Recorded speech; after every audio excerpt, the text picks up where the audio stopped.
Depuis MeToo, le nombre fait loi et rend audible la voix des femmes. D'abord aux autres femmes. Une voix fait écho à une autre et en fait résonner de nouvelles. L'historienne Christelle Tarot souligne que les femmes se sont alors emparées des moyens technologiques de la communication dont elles étaient jusque-là soit exclues, soit périphérisées. À travers leurs propres médias, elles expriment leur résistance au discours officiel et deviennent capables de produire un contre-discours. Les réseaux sociaux offrent à la victime la possibilité de maîtriser sa narration, analyse Elvire Duvel-Charles, de valider son vécu. Chacune est libre de mettre les mots qu'elle souhaite. Elle n'a pas à se justifier sur les raisons pour lesquelles elle l'a vécu, comment elle l'a vécu, car c'est son espace d'expression et ici personne n'ira éteindre sa voix faute de preuves. De voix en voix, les oreilles des femmes s'ouvrent à leur propre rythmique, à leur propre intonation, à leur propre sensibilité, à leur propre histoire.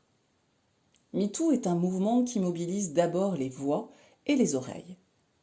En cela, c'est un mouvement de femmes, parce que, par la voix, elles s'affranchissent du regard et en libèrent leur corps. Parce qu'en s'écoutant, les unes les autres, elles s'affranchissent du jugement et en libèrent leur cœur. Et qu'elles redécouvrent qu'elles appartiennent à un même peuple. Florence, créatrice de podcast. Pour moi, la voix a été d'abord d'écouter celle des autres avant d'entendre la mienne. Pudeur ou conflit entre l'intimité et l'écho de cette voix, je ne sais pas pourquoi j'ai mis tant de temps à lui faire de la place à ma voix. Mais lire Une voix à soi d'Aline Jalliet m'a ouvert tant de possibles. Ça a été un vrai choc. J'ai choisi cet extrait car il met en lumière l'effet boule de neige et vertueux d'une voix qui peut en faire résonner d'autres, et cela à l'échelle du monde. Cet écho médiatique d'abord est la première étape avant la reconnaissance juridique de la parole des femmes.